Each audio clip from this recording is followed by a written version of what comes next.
आज आपण इयत्ता 5वीचा उदाहरण संग्रह 42 सोडवणार आहोत. उदाहरण संग्रह सोडवण्यापूर्वी तुम्ही जर चॅनेलला अजून सबस्क्राईब केलं नसेल तर चॅनेलला सबस्क्राईब करून घ्या, म्हणजे यानंतरचे सर्व व्हिडिओ तुम्हाला बघता येतील. आता आपण उदाहरण संग्रह 42 सोडवू. प्रश्न पहिला, वजाबाकी करा.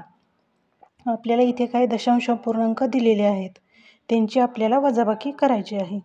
त्यातलं पहिलं उदाहरण आहे 25.74 वजा 13.42. आता यांची आपल्याला वजाबाकी करायची आहे. मग वजाबाकी करण्यासाठी आपण अगोदर यांची उभी मांडणी करू. आता ही मांडणी करत असताना आपण एकक स्थानचा अंक एकक स्थानच्या अंकाखाली आणि दशक स्थानचा अंक दशक स्थानच्या अंकाखाली लिहायचा आणि दशांशचिन्हाखाली लिहायचं आणि मग वजाबाकी करायची. 4तून 2 गेले, 2 राहिले. त्यानंतर 7मधून 4 गेले, 3 राहिले. त्यानंतर दशांशचिन्हाखाली दशांशचिन्ह द्यायचं आणि 5मधून 3 गेले, 2 राहिले आणि 2तून 1 गेले, 1 राहिले. म्हणजे आपलं उत्तर काय आलं? 12.32. आता आपण दुसरं उदाहरण बघू. दुसरं उदाहरण आहे 206.35 वजा 168.22. आता सर्वप्रथम आपण याची उभी मांडणी करू. उभी मांडणी करताना एकक स्थानचा अंक एकक स्थानाखाली, दशक स्थानचा अंक दशक स्थानाखाली, शतक स्थानचा अंक शतकच्या स्थानाखाली आणि दशांशचिन्हाच्या खाली दशांशचिन्ह अशी मांडणी करून घेऊ. आपण उभी मांडणी करून घेतलेली आहे. आता आपण वजाबाकी करू. 5मधून 2 गेले, 3 राहिले. त्यानंतर 3तून 2 गेले, 1 राहिला. त्यानंतर दशांशचिन्हाखाली दशांशचिन्ह द्यायचं. आता पुढे 6तून 8 जात नाही.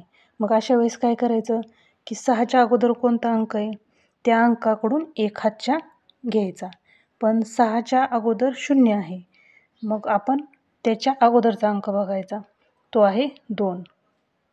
मग 2मधून 1 अंक घेतला तर 2च्या ठिकाणी 1 राहील. म्हणजे 2तून 1 गेले, 1 राहिला. 0 म्हणजेच 10, 1 हातच्या घेतला होता, मग 10तून 1 गेला, 9 राहिला आणि 6मध्ये 1 हातच्या मिळवला म्हणजे 16 झाले. मग 16तून 8 गेले, 8 राहिले. त्यानंतर 9तून 6 गेले, 3 राहिले. 1तून 1 गेला, 0. म्हणजे आपलं उत्तर काय आलं? 38.13.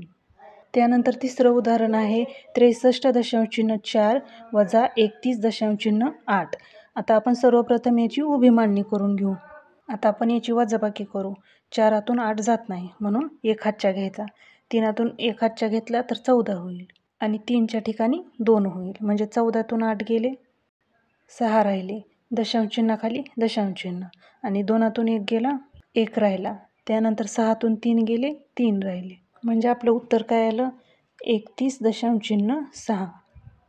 यानंतर चौथं उदाहरण आहे 63.43 वजा 31.8. आता अगोदर आपण याची उभी मांडणी करून घेऊ. आपण उभी मांडणी करून घेतलेली आहे. आता आपल्या सोयीसाठी आपण 31.8 यातील 8 नंतर 0 घेऊ शकतो, म्हणजे आपल्याला वजाबाकी करायला सोपं होईल. मग 3तून 0 गेले, 3च राहिले. 4तून 8 जात नाही म्हणून आपण 1 हातच्या घेऊ. हातच्या 1 घेतल्यानंतर 14 होईल. 14तून 8 गेले, 6 राहिले. दशांशचिन्हाखाली दशांशचिन्ह.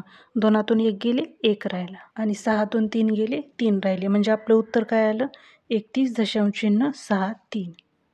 यानंतर 5वं उदाहरण आहे 63.4 वजा 31.83. आता आपण अगोदर याची उभी मांडणी करून घेऊ. आपण उभी मांडणी करून घेतलेली आहे. आता 63.4 या ठिकाणी 4च्या पुढे 0 लिहिला तरी चालेल, कारण आपल्याला वजाबाकी करायला सोपी पडेल. आता 0तून 3 जात नाही, मग आपण काय करणार? 1 हातच्या घेणार. हातच्या घेतल्यानंतर 10 होईल. 10तून 3 गेले, 7 राहिले. त्यानंतर आता 3तून 8 जात नाही, मग आपण इकडून 1 हातच्या घेणार म्हणजे 13 होईल. 13तून 8 गेले, 5 राहिले. त्यानंतर दशांशचिन्हाखाली दशांशचिन्ह द्यायचं. 2तून 1 गेला, 1 राहिला आणि 6मधून 3 गेले, 3 राहिले. म्हणजे आपलं उत्तर काय आलं? 31.57. यानंतर 6वं उदाहरण आहे 8.23 वजा 5.45. आता आपण अगोदर याची उभी मांडणी करून घेऊ. आपण उभी मांडणी केलेली आहे. आता 3तून 5 जात नाही, मग 1 हातच्या आपण घेऊ म्हणजे 13 होईल. 13तून 5 गेले, 8 राहिले. त्यानंतर 1तून 4 जात नाही, मग आपण इकडून 1 हातच्या घेऊ म्हणजे 11 होईल. 11तून 4 गेले 7 राहिले. त्यानंतर दशांश चिन्हाखाली दशांश चिन्ह आणि 7तून 5 गेले 2 राहिले. म्हणजे आपलं उत्तर आलं 2.7 8. त्यानंतर 7वं उदाहरण आहे 18.23 वजा 9.45. आता आपण अगोदर याची उभी मांडणी करून घेऊ. आता या ठिकाणी 3तून 5 जात नाही म्हणजे आपण एक हातच्या घेऊ म्हणजे 13 होईल. 13तून 5 गेले 8 राहिले. त्यानंतर 1तून 4 जात नाही म्हणजे एक हातच्या घ्यावा लागेल म्हणजे 11 होईल. 11तून 4 गेले 7 राहिले. दशांश चिन्हाखाली दशांश चिन्ह. आता 7तून 9 जाणार नाही म्हणजे इकडचा एक हातच्या आपण घेऊ. 17तून 9 गेले 8 राहिले. म्हणजे आपलं उत्तर किती आलं 8.78. यानंतर 8वं उदाहरण आहे 78.03 वजा 41.65. आपण याची उभी मांडणी करून घेऊ. आता या ठिकाणी 3तून 5 जाणार नाही म्हणजे आपण एक हातच्या घेऊ.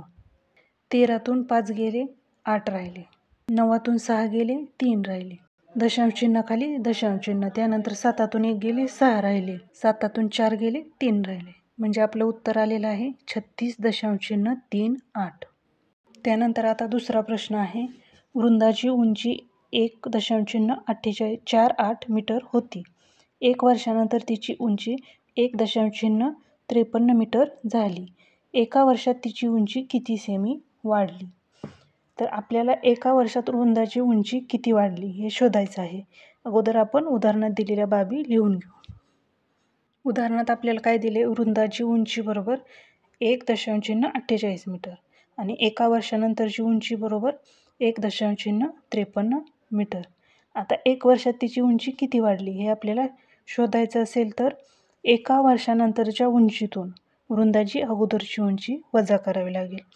म्हणजे 1.53 मीटरमधून 1.48 मीटर आपल्याला वजा करावं लागेल. आपण वजाबाकीच्या स्वरूपात मांडून घेतलेलं आहे. आता 3तून 8 जाणार नाही म्हणजे एक हातच्या घ्यावा लागणार.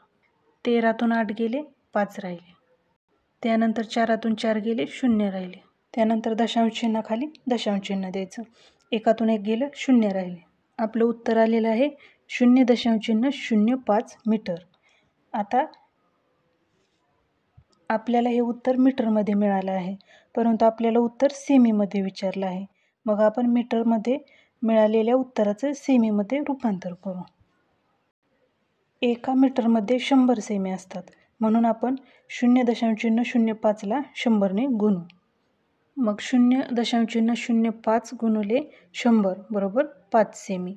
मग हे शाब्दिक उदाहरण आहे म्हणून याचं उत्तरसुद्धा आपण शब्दात लिहून घेऊ. म्हणून एका वर्षात वृंदाची उंची 5 सेमी वाढली. आपला उदाहरण संग्रह 42 सोडवून झालेला आहे. तुम्हाला जर व्हिडिओ आवडला असेल तर व्हिडिओला लाईक करा आणि चॅनलला सबस्क्राईब करा.